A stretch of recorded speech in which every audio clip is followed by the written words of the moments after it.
Hi, and welcome to our Conceived Baby discussion today. Today we'll be talking about a topic which is quite controversial in the field of fertility and one that's received significant media attention.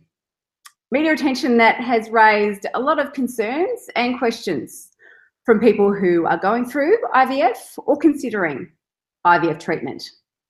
And that's embryo freezing. And more specifically, what your options and rights are if you do have spare embryos. So we've all seen the headlines, so today we're really going to break down those headlines and give you the facts that you need to know. So firstly, if you haven't joined us before, my name's Tasha Jennings, founder of Conceived Baby. I'm a naturopath, nutritionist and natural fertility specialist.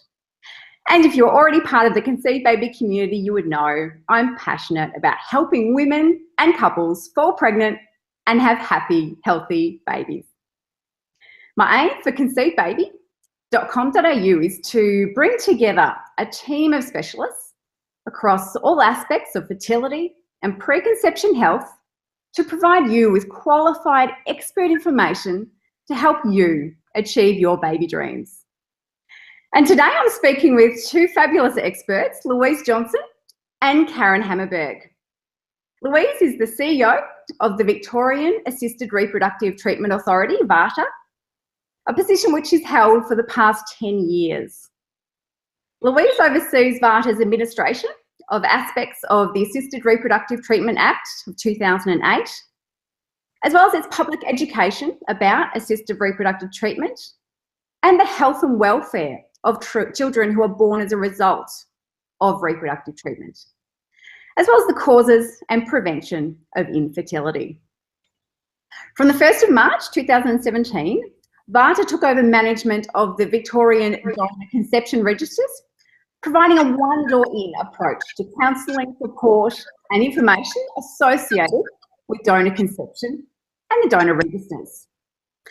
Louise is also a spokesperson for Your Fertility program, which provides advice to people on ways to optimise their fertility.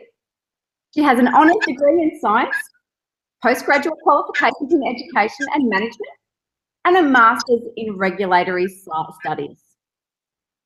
Now, Karin Hammarberg is a senior research officer for the Victorian Assisted Reproductive Treatment Authority and senior research fellow of the Jean Hales Research Unit, School of Population Health and Preventative Medicine at Monash University. So welcome, ladies. Thank you. Thank you. So it's a pleasure to have you here today. And as I said, we have all seen the headlines, but we really want to break down those headlines and give people the facts of what their options and rights are in relation to embryo freezing. So how and why do some individuals and couples end up with spare embryos? What are we talking about when we're talking about spare embryos? We're talking about couples who have been through the IVF process and have had the opportunity to have a number of embryos stored away, and most likely they have used some of them for having their own children, and at the end of that they have been very fortunate to have a child or sometimes several children, and they have completed their family. So that's the most common reason why someone might have embryos left over after infertility treatment. Some more unusual reasons are that one or the other partner dies, or that someone due to illness or other conditions is unable to use their embryos, but most likely it's because the family has been happily completed. Yeah. So what are the options available to people if they do have spare embryos? So they can either choose to let the embryos succumb if they don't want to use those embryos. They can decide that they might like to donate embryos to research, or they might decide that they'd like to donate embryos to another woman or another couple. And making decisions about those choices can be quite challenging for many people, because people have a different feeling and belief about those stored embryos. And in terms of making decisions, it can be quite difficult. In some cases, they might like to donate their embryos to research, but the clinic in which they've had treatment doesn't provide research opportunities. In other cases, they might think that they'd really like somebody else to be able to use those embryos. But for others, that's not a choice that they want to make. So it is quite a challenging decision to make for many people. And as you mentioned, so do all clinics offer embryo donation, whether research or otherwise? Tasha, that's true. Not all clinics do offer embryo donation, but people should be aware that they can always transfer their embryos to another clinic that offers either embryo donation, or if they want to donate to research, to have their embryos transferred to a place where research opportunities do exist. Okay, so these are an option for everyone, regardless of their clinic? Absolutely, yes. But research, it is true that sometimes the demand for embryos for research, it goes up and down. So there may not always be research opportunities for people to donate their embryos to. It'll just depend on the timing and where they have their embryos stored and so on. And obviously, it's, as you said, it's a very difficult decision to make. So what are the storage options if they want to, I guess, think about the decision and put them on ice, for want of a better term? What are the storage options for people? The storage options are guided by, there is a storage time limit, obviously, and it varies a little bit between states. But at the end of 5 years, usually, people are expected to make a decision about their embryos. If they expect to have more children after that time, which is quite possible, an extension will be granted after an application is made. But the idea that there is a time limit means that at some point you have to come to a decision. And we know from research that some people keep paying the annual storage fee because they have so much trouble coming to a decision. So at the end of all this, it is a hard decision for a lot of people, but because there is a storage time limit, you actually have to come to a decision at some point. And we did a study some years ago which showed that nearly half of the people who had to make a decision really struggled with the decision. Since then, we have developed here at VARTA, we call it a decision tool, but it is really it's available online through our website, but it gives people an opportunity to think through what are the pros and cons of the different options available, and then they can map their own thoughts and feelings around what those options are and what are the good and bad things, and hopefully be able to come to a decision that might be the least confronting, because some people said to us that there's no option here that I really like. But you have to somehow then work through the issues and come to a decision that is the most comfortable.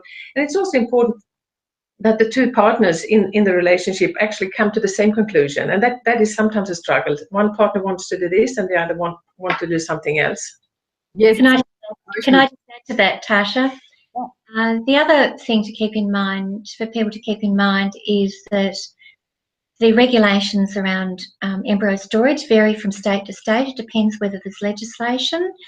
But in any case, all clinics are bound to be cognizant of National Health and Medical Research Council guidelines. And what's really important is what they consented to in the first place when they decided to undergo treatment. And in some states, you can extend your storage time for your embryos more easily than in other states, and the storage times do vary depending on the state in which you live. Okay, so are there a set of guidelines that I guess regulate the storage or donation or the use of the frozen embryos? Is that a national guideline, or does it vary per state, obviously, as you said? There's national guidelines that really establish ethical principles for clinics to follow, and that's about making sure that all details are kept of people who undergo treatment. They keep details of children born and make sure that that consent procedures are followed through. And all clinics across Australia have to be accredited. So there's a quality assurance program in place that in some states have legislation that there are specified storage limits. For example, I'll tell you about Victoria because it's the place that I know the most about. Yeah. In Victoria, you can store your embryos for 5 years. You can then apply to the clinic to store for another 5 years. Beyond that, if you want to store your embryos for a longer period of time, you need to make an application to the patient review panel. And if people are still wishing to have treatment and have a baby, try for a baby, then that shouldn't be a problem. Okay.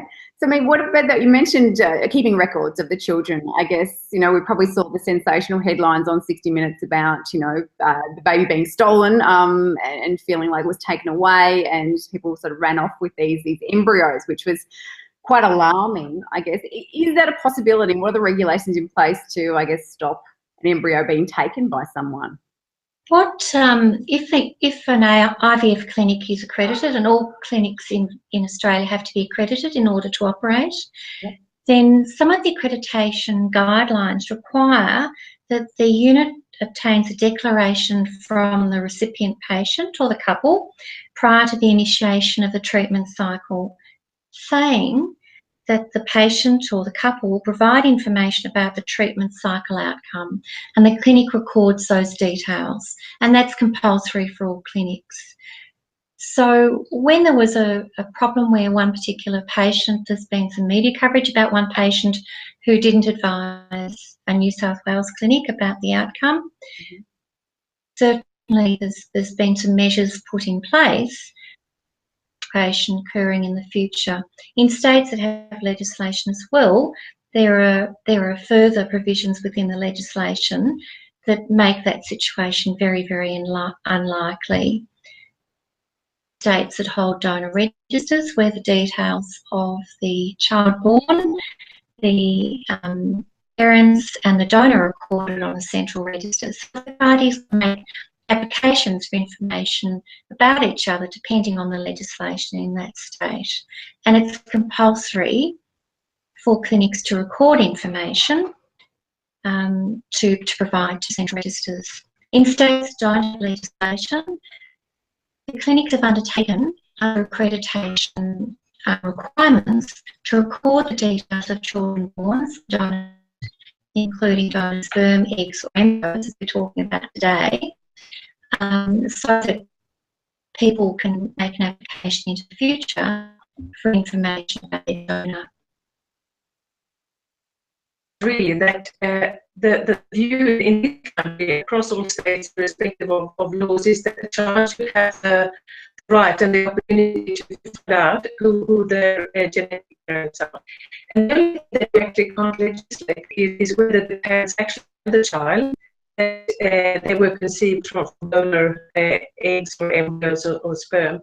But the more this field is developing, the more I think everyone comes to see the light that this is the best way forward. And I think increasingly, certainly in this country, it is an openness that is really beneficial for families and in particular for children as they grow up and they're able to find out. And often it's some curiosity that drives them to find out. It's not replacing one parent or looking for another parent. It's really just knowing where your origins are, and that seems to be very important for children as they grow up. So that's, I guess, we want something we wanted to touch on, the children born as a result of these donor conceptions. That is something that they're able to follow through. Obviously, they can seek out their biological parents. Is that correct? So across Australia, all clinics report details of children born from donor treatment. So that means donor embryos or donor eggs or sperm. And they also keep details for recipient parents and the treatment details and details about the donor.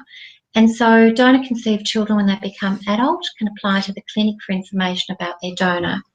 But in Victoria, in New South Wales and Western Australia, there are donor registers set up to record centrally the details of all of those people so that donor-conceived children can apply.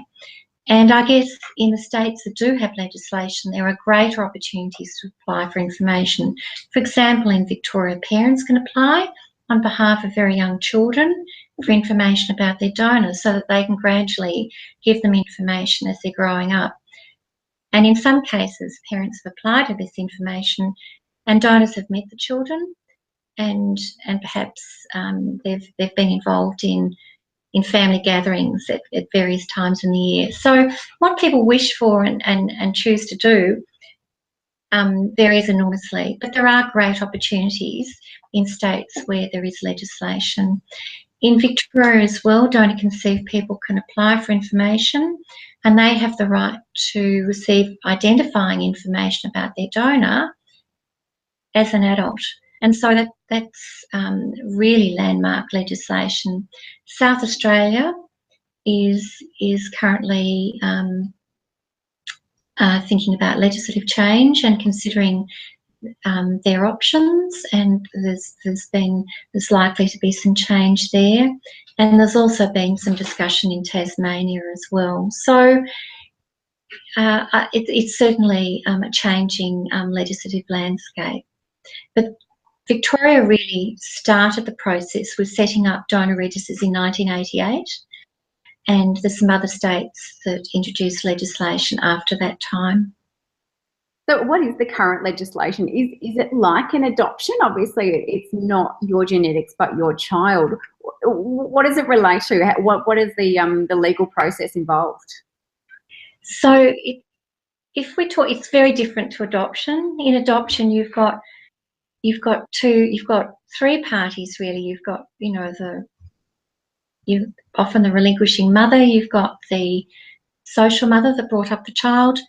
You've got social fathers, and you've got potentially the partner of the relinquishing mother as well, and you've got children born to the relinquishing mother, and various parties can make applications for information about each other. With donor treatment, it's much more complex in some respects, because there can be up to 10 families formed from a single donation of either eggs or sperm or embryos. But it's unlikely there would be 10 families formed from donor embryos, because often when people donate embryos, there's just a few embryos left that they have available to donate. So the number of families formed are often smaller. So it's very different. And I guess the real difference with embryo donation is that the children born from that donation are more closely related to the children from the donors, the people that donated the eggs and sperm to create those embryos. They're full siblings genetically of the children of the donors, and that has a different meaning for many people. For some, they want to donate to somebody that they know, so that there's the opportunity for exchanging information and knowing each other as their children grow up. For others, they are happy to donate to a clinic, and the clinic can allocate the embryos to somebody that really needs those embryos, and they will use the mechanisms that exist in that particular state to potentially have contact into the future and make an application for information. And in states that have donor registers, that's much easier than in states where there aren't donor registers. But no matter where it happens, anyone who contemplates or who decides to donate their embryos, there is a lot of counselling and discussion before that goes ahead, both of the people who donate, and as Louise just said, sometimes someone knows someone who really needs embryos and they really prefer to give it to someone they know so that the children can grow up knowing each other.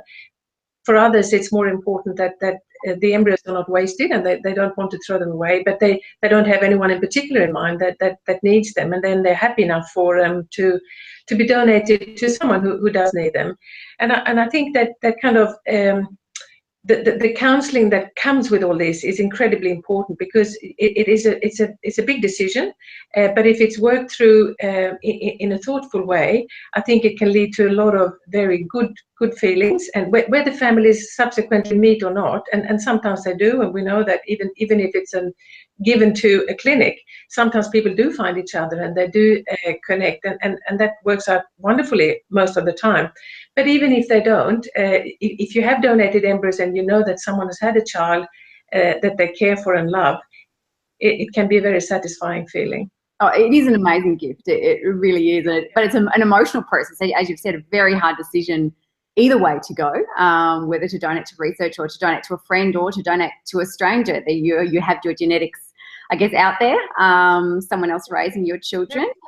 Forum, actually, which has become more and more a vehicle for people. If for people who don't know someone that needs the embryos, but they don't want to give it to anyone, they want to give it to someone who has certain characteristics. They might want someone who has a certain faith or whatever it might be. It's called the Embryo Donation Network. And they have their own website, and people who want to donate and people who want to receive embryos come onto this. It's a closed Facebook group, I believe, and they can exchange information. And sometimes this is a way for people to find someone they think they would like to give their embryos to. Yes, I'll make sure we put links to that on the website as well, so anyone who wants to look into it further can look into that. Sorry, Louise, you were... If I can just add to that, in Victoria there are special legislative provisions that require, if people want to advertise, either to be a donor or to receive donated eggs, sperm or embryos, they need to get permission from the Minister for Health to advertise. And it's one of those clauses in the legislation that sometimes people overlook or are not aware of. So it's important to explore that if you live in Victoria, because it's very easy to get caught out on online forums and to let it be known that you're wanting to receive embryos or eggs or sperm and or donate. But there's actually it is a form of advertising, so people need to be a little bit careful there. So they need to apply to that through VARTA yourselves, or there is there are details on our website about what to do in relation to that. Okay, we'll put the details on our website as well, because there obviously is, I guess, that issue of the black market that's been in the headlines as well. So that would obviously almost abolish that if you can't advertise without permission. Mm. Yeah, which is very comforting to hear, I guess, because there are some sensational headlines about that, and obviously it's an emotional thing for the child, for everyone involved. So what if there is the relationship dissolves? They have embryos stored. I guess we've seen the celebrity headlines when the marriage breaks down, and you do have these embryos still available. What's the legal process from there? So it really depends, and the legislation will vary from state to state. And in some states there isn't legislation. But what it boils down to is what both parties consented to at the very beginning. And the consent forms in the states that have legislation need to take account. And often the case is that when people do split up and they can't agree on what's to happen to either donor eggs, sperm or embryos, then the embryos often stay in storage until the storage period expires.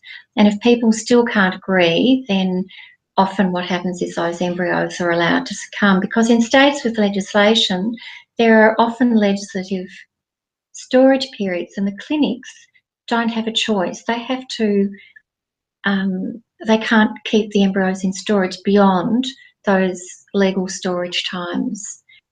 So often people don't, can't continue to use their embryos.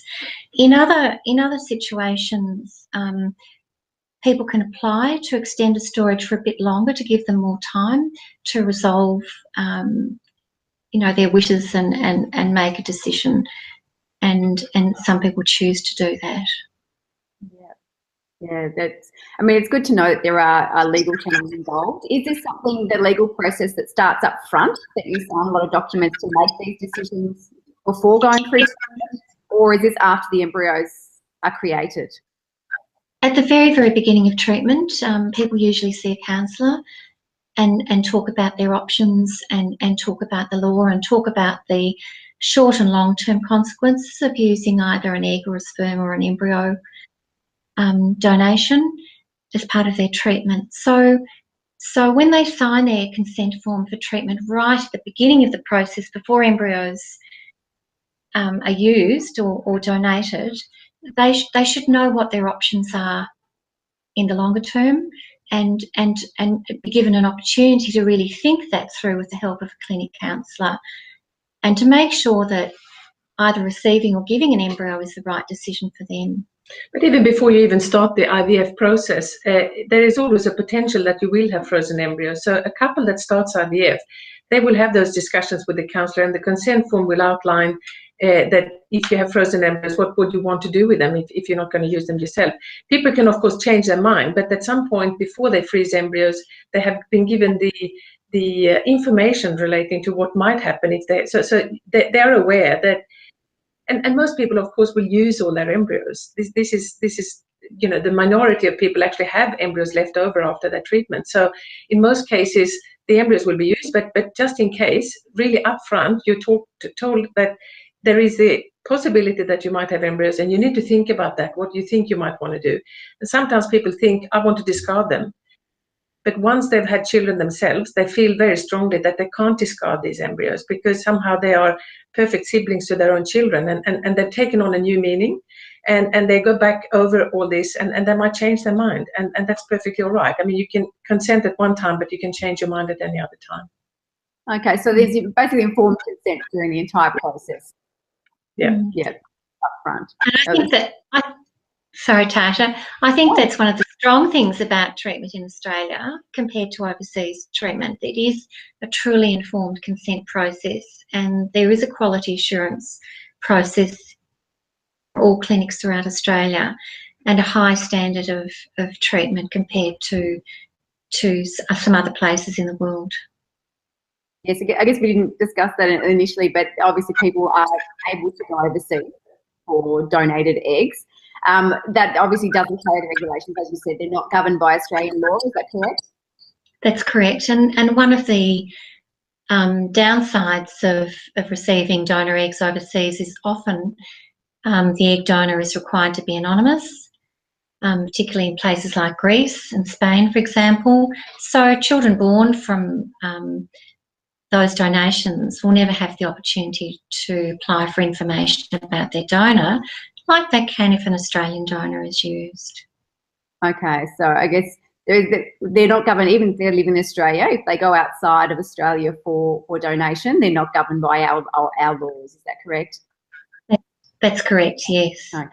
I mean, I guess, is there anything else before we sum up that you would like to make sure people are aware of if they are considering IVF treatment for the first time, or perhaps going through the process? What are the things you would like people to know about what's involved? I guess particularly in Australia, because that's what we're talking about. Obviously, there's people listening from all over the world, but what are the regulations within Australia that people should be aware of before they start treatment?